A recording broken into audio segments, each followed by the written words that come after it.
A very good morning to you all students.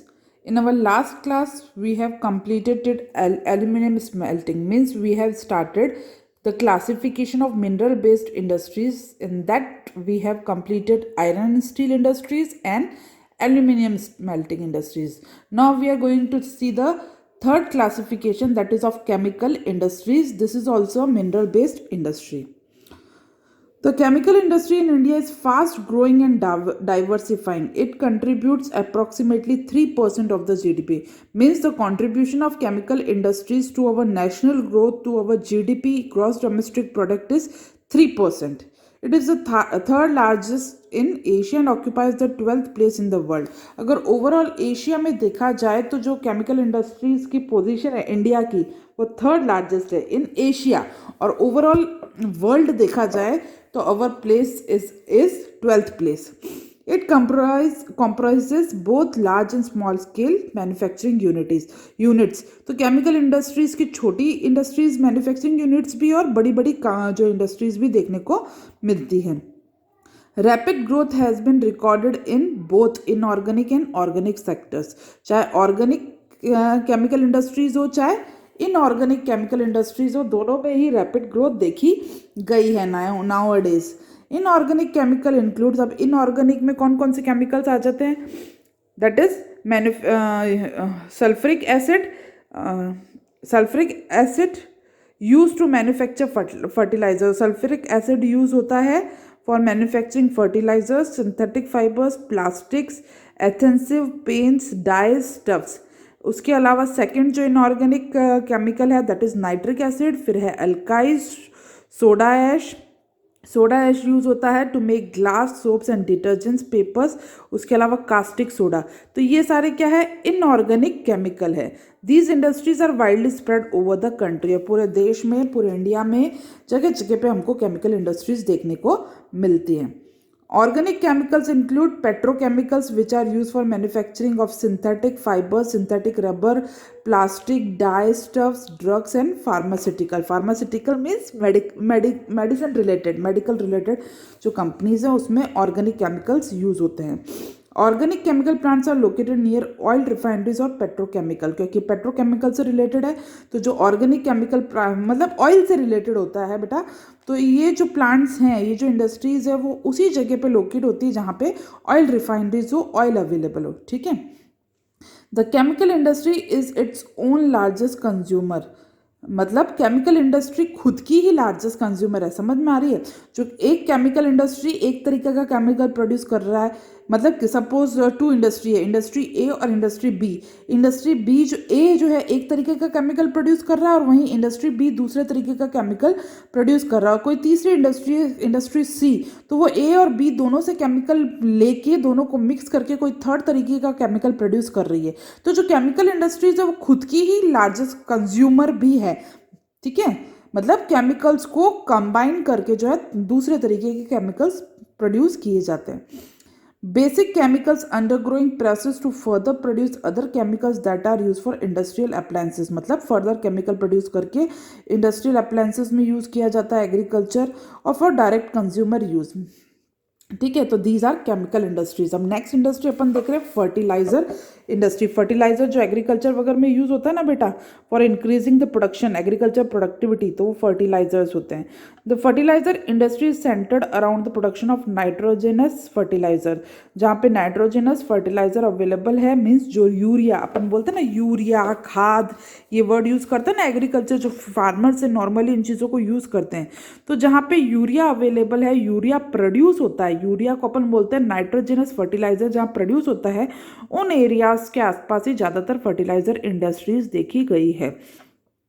Phosphatic fertilizers and ammonium phosphate and complex fertilizers which have a combination of nitrogen, phosphate and potash. The third, that is potash, is entirely imported as the country doesn't have any reserve of commercially usable potash. मतलब हमारे देश में potash की कमी है. जो मतलब business purpose से जो पोटैश की ज़रूरत होती है, उस पोटैश की कमी के कारण हम टोटली पोटैश के लिए दूसरे देशों पर, दूसरी कंट्रीज़ पर निर्भर हैं. हम पोटैश इंपोर्ट करते हैं. पोटैश और potassium compound in any form.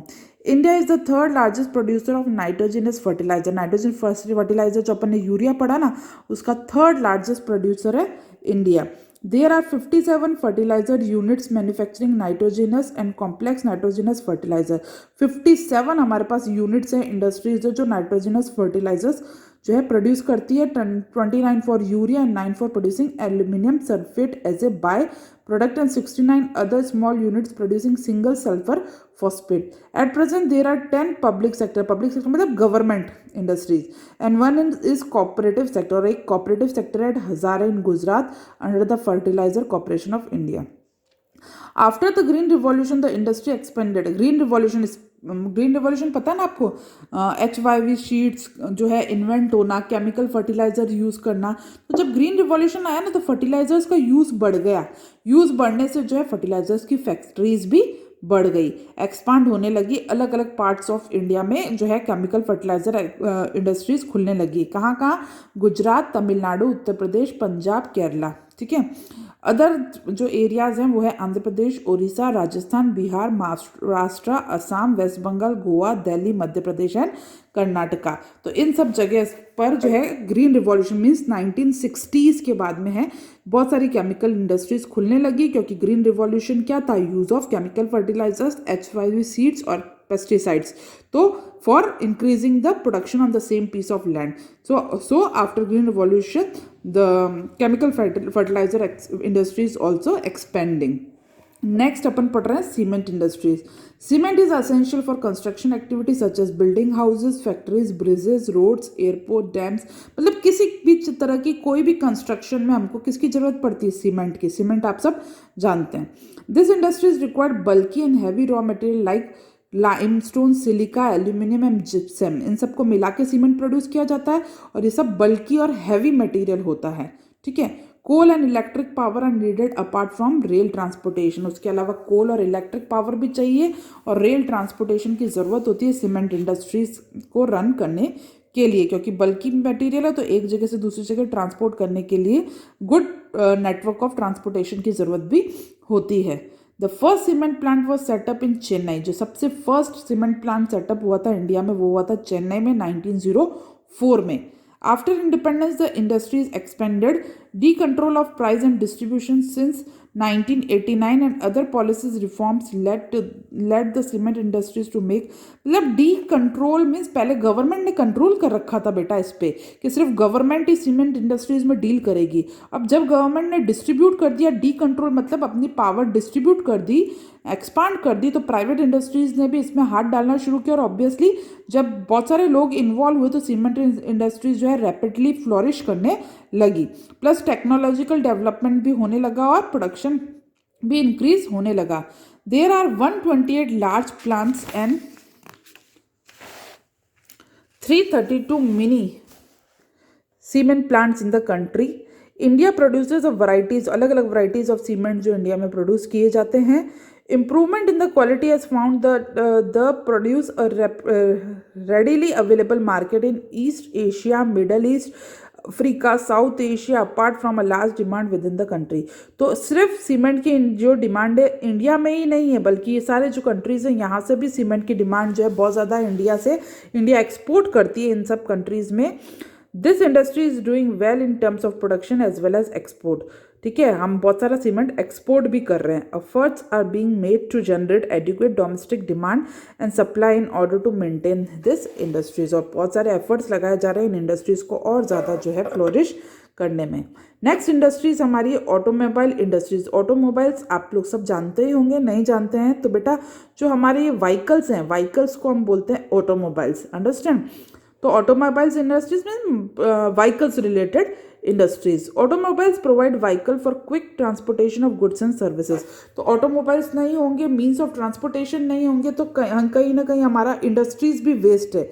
Industrial development भी पॉसिबल नहीं है without the good means of transportation और गुड ऑटोमोबाइल इंडस्ट्रीज और गुड ऑटोमोबाइल फैसिलिटीज। ठीक है, पैसेंजर्स को एक जगह से दूसरी जगह ले जाने के लिए ऑटोमोबाइल्स की ज़रूरत है। At the same time goods को भी एक जगह से दूसरी जगह पहुंचाने के लिए ऑटोमोबाइल्स की ज़रूरत है। Trucks, buses, car, motorcycles, scooters, three-wheelers and multi-utility vehicles are manufactured in India at various centers. After the liberalisation, पहले क्या है, लिबरलाइजेशन नहीं था, स्ट्रिक्ट गवर्नमेंट पॉलिसीज होने के कारण जो है कुछ ही सड़कों पे व्हीकल्स देखने को मिलते थे, गवर्नमेंट मोनोपोली थी, गवर्नमेंट कुछ ही व्हीकल्स को अलाउ करती थी। बट जब लिबरलाइजेशन हुआ पॉलिसीज का, तो देश में अलग अलग लोग जो है इसमें हाथ डालने लगे, प्लस मल्टीनेशनल कंपनीज भी आके इन्वेस्ट करने लगी, फॉरेन इन्वेस्टमेंट भी आने लगा, और जो है वैरायटीज़ ऑफ जो है ऑटोमोबाइल्स हमको देखने को मिले, वैरायटीज़ ऑफ चॉइसेस आई, नई नई टेक्नोलॉजीज आई, और कहीं ना कहीं ये बेनिफिशियल हुआ हमारे इंडस्ट्रियल डेवलपमेंट के लिए भी और हमारी मैन्युफैक्चरिंग इंडस्ट्रीज के लिए भी। So, after the liberalization, the coming in of new and contemporary model stimulated the demand for vehicles in the market, which led to the healthy growth of industries including passenger cars, two and three wheelers. This industry has experienced a quantum jump in less than last 15 years से ये हम जो है इस industry में बहुत खतरनाक jump देख रहे हैं। वैरायटीज ऑफ जो है ऑटोमोबाइल जो ट्रांसपोर्टेशन व्हीकल्स हमारे पास अवेलेबल है। Foreign direct investment brought in new technology and allied the industry with global development. At present, there are 50 manufacturers of passenger cars and utility vehicle, 9 of commercial vehicles, 14 of 2 and 3 wheelers. The industry is located, automobile industries का mainly हमको देखने को मिलती है Delhi, Gurgaon, Mumbai, Poona, Chennai, Kolkata, Lucknow, Indore, Hyderabad, Jamshedpur and Bangalore. All these are the places where we found lots of automobile industries. Now our today's next heading is informational technology and electronic industries. So IT industries, information technology and electronic industries. These are the main कह सकते हैं flourishing industries in today's time. In this 21st century जो आज जो सबसे ज़्यादा flourishing sector देखा गया है ना बेटा, इलेक्ट्रॉनिक सेक्टर और इंफॉर्मेशन। आजकल सब कुछ जो है टेक्नोलॉजी जो है वो इलेक्ट्रॉनिक से रिलेटेड, इंफॉर्मेशन से रिलेटेड है। एक कैलकुलेटर से लेके कंप्यूटर से लेके सब चीज़ें इसी इंडस्ट्रीज़ का पार्ट है। और आज जो हमारा मैक्सिमम वर्क है ना थ्रू दिस थिंग्स हो रहा है। आज हम मैक्सिमम डिपेंडेंट हैं टेलीफोन्स पे, कैलकुलेटर्स पे, कंप्यूटर्स पे। तो सबसे ज़्यादा जो मैक्सिमम फ्लोरिशिंग इंडस्ट्रीज है nowadays is information technology है electronic industries. The electronic industries covered a wide range of products from transistor sets to television, telephones, cellulars, telecoms, pagers, telephone exchange radars, computers and many other equipments required by the telecommunication industries. Bangalore, आज जो बेंगलोर है, पूना है, वो main centre है, IT sector है, जहाँ maximum जो IT sector में लोग बंदे काम कर रहे हैं, इंजीनियर्स, उनसे पूछो तो वो ये बताएंगे हम बेंगलोर में काम करते हैं या पूना में काम करते हैं। तो ये जो बेंगलोर है वो हमारा आईटी सेक्टर है। Bangalore has emerge as the electronic capital of India. जो ज़्यादातर इलेक्ट्रॉनिक वर्क है वो बेंगलोर में ही देखने को मिलता है। Other important centers for electronic goods are Mumbai, Delhi, Hyderabad, Pune, Chennai, Kolkata, Lucknow and Coimbatore. 18 software technological parks provide single window service and high data communication facility. Total 18 software parks है हमारे पास, software areas हैं जहाँ पे हमको जो है ये सारा वर्क देखने को मिलता है। A major impact of this industries has been on employment. और सबसे मेजर जो कंट्रीब्यूशन है इस इंडस्ट्रीज का वो है आज की टाइम में एम्प्लॉयमेंट पे। मैक्सिमम नंबर ऑफ एम्प्लॉयमेंट जो है सर्विस सेक्टर में आईटी सेक्टर आज की डेट में प्रोवाइड कर रहा है। अप टू 31 मार्च, देखो 2005 के अपने पास फिगर्स अवेलेबल है इस बुक में, मेरी बुक में। The IT industry employed over 1 million person 2005, बेटा आज 2020 है। तो 2005 में जब जो है आईटी सेक्टर 1 मिलियन पर्सन्स को एम्प्लॉयमेंट प्रोवाइड कर रहा था, तो आज तो आप इमेजिन कर सकते हो। This number is expected to increase 8 fold in the, देखो 2005 के फिगर्स अवेलेबल है और नेक्स्ट 3-4 ईयर्स मीन्स 2008 और 9 की बात हो रही है कि 2008-9 में 8 गुना जो है वो ज़्यादा एम्प्लॉयमेंट। तो 2020 तक तो सोचो आईटी सेक्टर अकेला कितना एम्प्लॉयमेंट। आप खुद ही इमेजिन करो, आज हमारा मोबाइल, कंप्यूटर, हर चीज़ का जो है यूज़ कितना ज़्यादा बढ़ गया है। हर एक चीज़ जो है इस पे ही डिपेंडेंट है, ठीक है। सेल से लेके, मार्केटिंग से लेके, परचेजिंग से लेके, एवरीथिंग, इंफॉर्मेशन से रिलेटेड। तो आज कितने लोग एम्प्लॉयड हो रहे हैं आईटी सेक्टर, तो मैक्सिमम कंट्रीब्यूशन प्रोवाइड कर रहा है। It is encouraging to know that 30% of the people employed in this sector, और मतलब 2005 के फिगर्स के हिसाब से जो आईटी सेक्टर में जो है 30% वुमेन जो है एम्प्लॉयड हैं। तो it also provide employment to womens, जो अपने आप में बहुत अच्छी बात है। This industries has been a major foreign exchange earning in the last 2 or 3 years because of its fast growing business process outsourcing. Fast growing business process मतलब business purpose में जो है ये चीज़ें बहुत ज़्यादा अपन यूज़ कर रहे हैं. बिजनेस जो टोटली आजकल जो है आईटी इंडस्ट्रीज पे डिपेंडेंट है, तो बिजनेस में यूज़ करने की वजह से जो है लास्ट 2-3 ईयर्स से, मतलब 2005 की बात हो रही है, ये जो है इस इंडस्ट्री की वजह से, आईटी इंडस्ट्री की वजह से हमने बहुत ज़्यादा फॉरेन एक्सचेंज कमाया है, फॉरेन करेंसी अर्न की है. The continuing growth in the hardware and software is the key to the success of IT industry in India. ये हो गया अपना सारा. मिनरल बेस्ड इंडस्ट्रीज पढ़ ली, ऑटोमोबाइल इंडस्ट्रीज पढ़ ली, एग्रो बेस्ड इंडस्ट्रीज पढ़ ली. तो एक फर्स्ट सेक्शन अपन ने इसका कंप्लीट कर लिया कि मैन्युफैक्चरिंग इंडस्ट्रीज, उसकी importance, classification of manufacturing industries. Agro based industries में अपन ने textile industries, cotton textile, jute textile और शुगर इंडस्ट्रीज पढ़ा.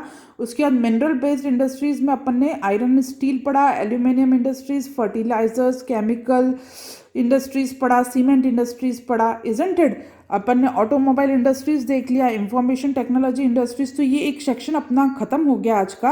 अब अपन देख रहे हैं industrial pollution and environmental degradation, कि इंडस्ट्रीज होने की वजह से, मैन्युफैक्चरिंग इंडस्ट्रीज होने की वजह से इसका इन्वायरमेंट पे क्या इम्पैक्ट आया है, कैसे इसने पॉल्यूशन क्रिएट किया है, क्या नेगेटिव इम्पैक्ट है, ये आप देखेंगे. ये अपने आप में एक क्वेश्चन बनता है बेटा यहाँ पे.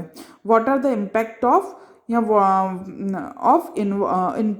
बेटा, what are the impact to environment of these industries, या what are the various type of industrial pollution. किसी भी तरीके से क्वेश्चन बन सकता है. तो 4 काइंड्स ऑफ पॉल्यूशन अपन देखेंगे: air pollution, water pollution, noise pollution, thermal pollution और लैंड पॉल्यूशन. ये सारा अपन देखेंगे इसमें. Although industries contribute significantly to India's economic growth and development, the increase in pollution of land, water, air, noise and resulting degradation of environment that has been caused cannot be. मतलब हम इस चीज़ को ignore नहीं कर सकते. एक तरह से हमें पता है कि आज हमारा देश जो है आगे बढ़ा है, डेवलप हुआ है. क्यों हुआ है? Because of industries. अगर इंडस्ट्रियल डेवलपमेंट नहीं होता तो हम आज डेवलपमेंट की तरफ नहीं बढ़ रहे होते. बट दूसरी तरफ हैंड टू हैंड हमको इसके नेगेटिव इम्पैक्ट भी देखने को मिले हैं इन्वायरमेंट पे. तो इस चीज़ को अपन इग्नोर नहीं कर सकते. Industries are responsible for 4 types of pollution: air pollution, land pollution, noise pollution, ठीक है, and water pollution. The polluting industries also include thermal power plant, और थर्मल पॉल्यूशन भी एक पॉल्यूशन है. तो डिफरेंट पॉल्यूशंस को अपन देख रहे हैं. सबसे पहले अपन देखेंगे air pollution. Air pollution is caused by the presence of high proportion of undesirable gases such as sulphur dioxide और कार्बन मोनोऑक्साइड. जब एयर में, इन्वायरमेंट में बढ़ जाती है, ये जो है गैसेस अनडिजायरेबल है, क्योंकि ये human body, animal body, plant life, हर किसी पर नेगेटिव इम्पैक्ट लाती है. तो these are unwanted gas, undesirable gas.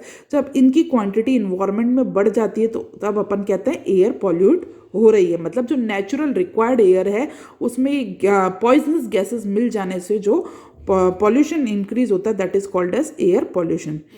Airborne particulate materials contains both solid and liquid particles like dust, spray, mist and smoke. हर तरीके से जो है एयर में डस्ट के रूप में, स्प्रे के रूप में या स्मोक के रूप में ये जो पार्टिकल्स मिक्स होते हैं और इस तरीके से हमको देखने को मिलते हैं.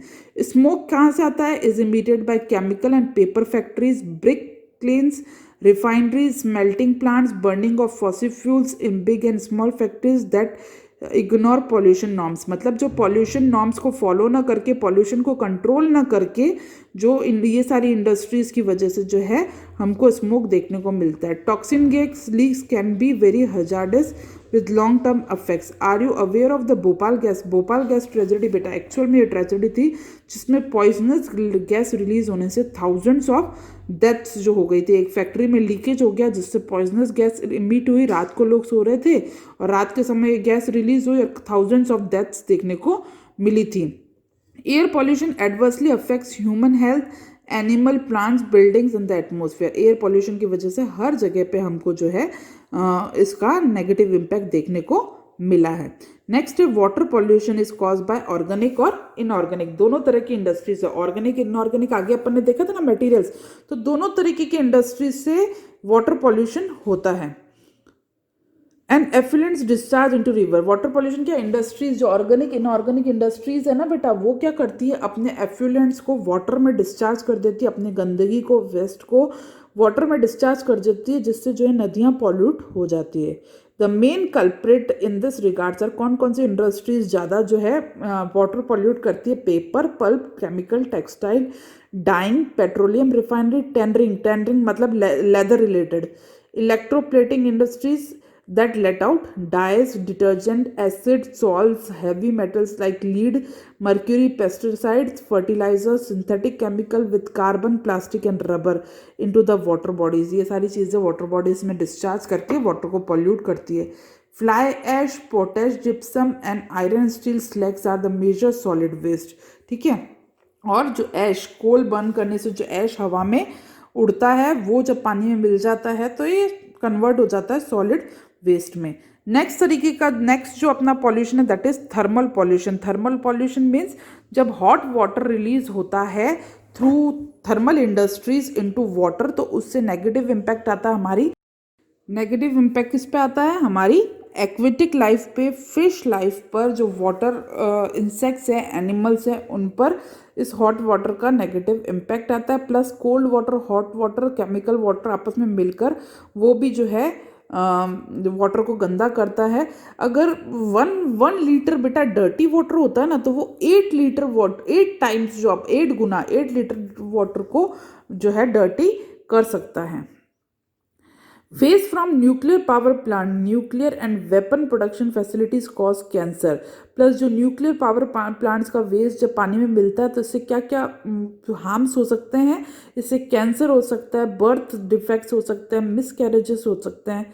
Soil and water pollutions are closely related, और सॉइल और वाटर पॉल्यूशन भी एक दूसरे से रिलेटेड है, क्योंकि अगर हम जो है वो वेस्ट जो है अगर पानी में डाल के ज़मीन पर छोड़ देंगे तो ज़मीन पे क्या होती है? मिट्टी, मिट्टी पॉल्यूटेड हो जाएगी, तो कहीं ना कहीं बारिश वगैरह आने से जब मिट्टी के ऊपर पानी आएगा तो वो अंदर जाता जाएगा, और इस तरीके से कहीं ना कहीं हमारा ग्राउंड वाटर भी जो है पॉल्यूट होता है। तो सॉइल और वाटर पॉल्यूशन, या फिर अगर सपोज वाटर पॉल्यूट हो रहा है, वो पॉल्यूटेड वाटर अगर हम ज़मीन पर दे रहे हैं या सॉइल पे यूज़ कर रहे हैं, तो वो सॉइल को, तो they are interconnected, inter related. Understand? Dumping of waste specially glasses, harmful chemical, industrial influent packaging, salts, garbage renders the soil useless. Rain water percolates, देखो ये मैंने बताया ना, ये सारी चीज़ अगर हम डंप करेंगे, खा पी कर कचरा जो है प्लास्टिक काम रोड पे फेंक देंगे, वो सॉइल में मिक्स होगा, फिर पानी रेन वाटर की वजह से वो जो है पानी जो है सॉइल में मिलेगा, सॉइल से फिर वो धीरे धीरे ग्राउंड में जाएगा। अल्टीमेटली पानी कहाँ जाता है? ग्राउंड में जाता है ना, रेन वाटर, तो वो कहीं ना जाके ग्राउंड वाटर को भी कंटेमिनेट करता है। तो rain soil and water pollution are inter related, interconnected. Next अपना लास्ट पॉल्यूशन है नॉइस पॉल्यूशन। ऑब्वियसली ये तो अपने आप में क्लियर है कि इंडस्ट्रीज से जो आवाज़, साउंड आता है, उसकी वजह से नॉइस पॉल्यूशन होता है, जो कि लोगों में एंगर क्रिएट करता है और कहीं ना कहीं मेंटल अफेक्ट करता है। Noise pollution not only result in irritation and anger, it can also cause hearing impairment, increase heart rate and blood pressure among other physiological effects. Unwanted sound is an irritant and a source of stress.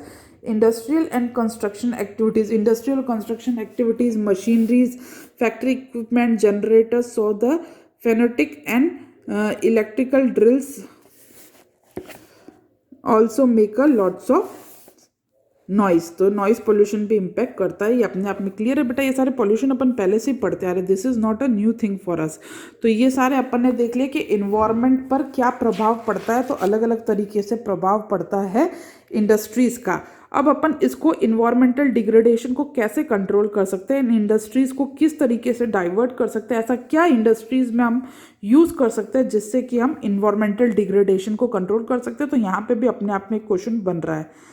Every liter of water waste water discharged by our industries pollutes 8 times। मैंने अभी बताया था आपको कि हर जो litre of waste water एक industry से निकलता है वो अपने से 8 गुना ज़्यादा जो है क्वांटिटी में फ्रेश वाटर को जो है पॉल्यूट करता है।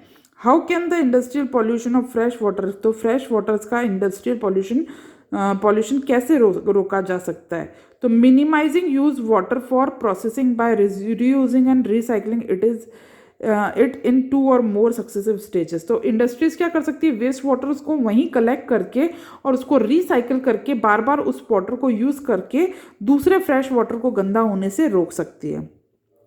नेक्स्ट तरीका है रेन वाटर हार्वेस्टिंग। ठीक है, रेन वाटर हार्वेस्टिंग मतलब पानी कलेक्ट करके। एक जनरल एग्जांपल है, अपने घर में आरओ मशीन्स होती हैं। आरओ मशीन्स में से काफ़ी बार आप देखते हो पतले पाइप से वेस्ट वाटर निकलता है, तो उस वेस्ट वाटर को वेस्ट ना करके बेटा उसको कलेक्ट करके अपन को किसी भी वॉशिंग पर्पस में यूज़ कर सकते हैं। तो इसी तरीके से इंडस्ट्रियल वेस्ट को भी अपन रिसाइकिल करके यूज़ कर सकते हैं। दूसरा रेन वाटर हार्वेस्टिंग, मतलब इंडस्ट्रीज के ऊपर रेन वाटर हार्वेस्टर्स करके रेन वाटर को कलेक्ट करके और इस तरीके से यूज़ कर सकते हैं, तो फ्रेश वाटर को वेस्ट होने से बचा सकते हैं। ट्रीटिंग हॉट वाटर जो गर्म पानी अपन ने देखा था ना आगे थर्मल उसमें पॉल्यूशन में, जिसकी वजह से एक्वेटिक लाइफ पर नेगेटिव इम्पैक्ट पड़ रहा था, तो हॉट वाटर को ट्रीट करके, मतलब नदियों में मिलने से पहले उसको ट्रीट करके जो है फिर छोड़ा जा सकता है। Influential before releasing them in reverse and pond, treatment of industry can be done in. अब ये जो हॉट वाटर है उसको 3 तरीके से ट्रीट किया जा सकता है। फर्स्ट है मैकेनिकल ट्रीटमेंट थ्रू मशीन्स, ठीक है। सेकेंड है बायोलॉजिकल प्रोसेस, मतलब उसमें कुछ केमिकल मिला के, ठीक है, जैसे अपन पानी घर में जो पानी आता है उसमें फिटकरी लोग मिलाते हैं ना, फिटकरी आपको पता है, जिससे जो गंदगी है वो सारी नीचे बैठ जाती है। तो ऐसे बायोलॉजिकल और टर्चरी ट्रीटमेंट, मतलब दोनों तरीके से, केमिकल भी यूज़ करके और मशीन यूज़ करके। तो प्राइमरी सेकेंडरी टर्चरी, इस पर 1 मार्क्स का क्वेश्चन या जनरल क्वेश्चन बनता है कि कैसे जो है हॉट वाटर्स को ट्रीट किया जा सकता है। तो 3 फेजेस में ट्रीट किया जा सकता है, प्राइमरी, सेकेंडरी और tertiary treatment. Overdrawing of groundwater reserves by industries where there is a threat to groundwater। और जो इंडस्ट्रीज ओवर यूज़ कर रही है ग्राउंड वाटर्स का, तो हमारा जो पानी का लेवल भी है वो डिक्रीज होता जा रहा है। Also needs to be regulated legally, तो इसके लिए कोई लीगल एक्शन गवर्नमेंट को यूज़ करना चाहिए ताकि जो है इंडस्ट्रीज बिना सोचे समझे पानी को यूज़ ना करें। Particulate matters in the air can be reduce by fitting smoker stacks. अब जो है ये जो एयर पॉल्यूशन फैला रही है इंडस्ट्रीज, उनको एयर स्मोकर्स यूज़ करने चाहिए, ऐसे जो है फिल्टर्स यूज़ करने चाहिए ताकि जब वो फैक्ट्रीज से धुआं निकले तो वो फिल्टर होके निकले, जो एयर को पॉल्यूट ना करे। तो कैसे तरीके से इलेक्ट्रोस्टैटिक प्रेसिपिटेटर्स होते हैं, कुछ ऐसे अप्लायंसेस होते हैं, दूसरे फैब्रिक फिल्टर्स होते हैं, स्क्रबर्स होते हैं, इंटीरियर स्पैरेटर्स होते हैं, मतलब ऐसे अलग अलग फिटर्स होते हैं जिससे जो है एयर को जो है अपन कह सकते हैं एक तरह से पॉल्यूटेड एयर को छाना जा सके, रोका जा सके, ठीक है, वहीं रोका जा सके। Smoke can be reduce by using oil और गैस इंस्टेड ऑफ, और कोल की जगह ऑयल और गैस, ठीक है, इनऑर्गेनिक की जगह ऑर्गेनिक मैटर्स को यूज करके स्मोक को रिड्यूस किया जा सकता है। Machinery and equipment can be used and generator should be fitted with silencer, और नॉइज पोल्यूशन को रोकने के लिए जनरेटर्स में साइलेंसर लगाया जा सकता है। Almost all machinery can be redesign to increase energy efficiency and reduce noise, और नॉइज को रिड्यूस करने के लिए नई तरीके की टेक्नोलॉजीज यूज़ करनी चाहिए। नॉइज ऑब्जर्विंग मटेरियल्स में be used apart from personal use of, मतलब पर्सनल ईयर प्लग्स और ईयरफोन यूज़ करके नॉइज जो एब्जॉर्बिंग मटेरियल्स यूज़ करने चाहिए। The challenge of sustainable development requires integration of economic development with environmental concern. So it is really essential to do certain things for saving our environment, for saving our future. For sustainable development means for saving our future generation, we need to look after, we need to control the environmental degradation. अब हम देखेंगे कि क्या actual में देश में कुछ ऐसे स्टेप्स लिए गए हैं एनवायरनमेंट को कंट्रोल करने के लिए। तो यहाँ पे एनटीसीपी, बेटा एनटीपीसी मतलब ये नेशनल थर्मल पावर कॉरपोरेशन के बारे में पढ़ेंगे कि उन्होंने जो है इन्वायरमेंट को डिग्रेड करने से, इन्वायरमेंट पॉल्यूशन को रोकने के लिए क्या स्टेप लिए। तो इससे रिलेटेड भी क्वेश्चन आता है। तो टोटल 5 पॉइंट्स हैं इसमें और 5 मार्क्स का क्वेश्चन एग्जाम्स में आता है। NTPC is a major power providing corporation in India. It has ISO certificate for environmental management system, ISO ने उसको सर्टिफाइड किया है कि ये जो कॉरपोरेशन है इसने इन्वायरमेंट को मैनेज करने में, बैलेंस करने में मेजर रोल प्ले किया है। The corporation has a proactive approach for preserving the natural environment and resources like water, oil and gas and fuels in places where it is setting a power plant. Means जहाँ जहाँ इस industries ने अपना power plants खोले वहाँ वहाँ उसने environment को इन सब चीज़ों से, पॉल्यूट होने से बचाया है। अब उन्होंने क्या स्टेप्स उठाए, 5 स्टेप्स अपन बेसिकली ये मेजर स्टेप्स हैं। Optimum utilisation of equipment adopting latest technology, उन्होंने जो मशीनरीज यूज़ की हैं वो लेटेस्ट टेक्नोलॉजी की यूज़ किया, जो ओल्ड मशीनरीज है उनको अपग्रेड किया है ताकि जो है पॉल्यूशन को रोका जा सके। Minimising waste generation by maximum ash utilisation, जो ऐश निकलता है कोल वगैरह से, इन थर्मल प्लांट्स ने उन ऐश को यूज़ किया है, रीयूज़ किया है और मिनिमाइज करने की कोशिश की है कि वेस्ट निकलने से रोका जाए। थर्ड है प्रोवाइडिंग ग्रीन बेल्ट्स, प्लस इन्होंने क्या किया, अपने फैक्ट्रीज के चारों तरफ क्या लगा दिए, प्लांट्स लगा दिए हैं, एफोरेस्ट्रेशन कर दिया है, ग्रीन बेल्ट्स लगा दिया ताकि वो पॉल्यूशन को ऑब्जर्व कर सके। रिड्यूसिंग इन्वायरमेंटल पॉल्यूशन थ्रू ऐश पॉन्ड मैनेजमेंट, उन्होंने क्या किया, जो ऐश निकलता है ना इन प्लांट से उनको मैनेज करके या उनको जो है सब्सटीट्यूट इंडस्ट्रीज में यूज़ करके, रिसाइकिल करके इन्वायरमेंटल पॉल्यूशन को रोका है। इकोलॉजिकल मॉनिटरिंग रिव्यू, और टाइम टू टाइम इन्होंने क्या किया है, इन्होंने ऑनलाइन जो है लोगों के व्यूज़ लिए हैं, मॉनिटरिंग रखी है। ये हर समय नज़र रखते हैं कि इन फैक्ट्रीज से, इन थर्मल पावर प्लांट से कितना पॉल्यूशन हो रहा है, उनको कैसे मैनेज किया जाए, लोगों के व्यूज़ लेते रहे हैं ये हर समय। तो इससे उन्होंने जो है एनटीसीपी ने जो है अपने जो है बेस्ट रिकॉर्ड सेटअप किया है, इन्वायरमेंट के साथ अपना मैनेजमेंट सेटअप किया है। ठीक है, तो here our chapter end. Still आपको कोई प्रॉब्लम हो तो बेटा पूछ लेना, बैक एक्सरसाइजेस होमवर्क में आप लोग कर लेना। उसके अलावा मैंने वीडियो में बीच बीच में आपको सारे इंपॉर्टेंट क्वेश्चंस बताए हैं बेटा। ओके बेटा, थैंक यू।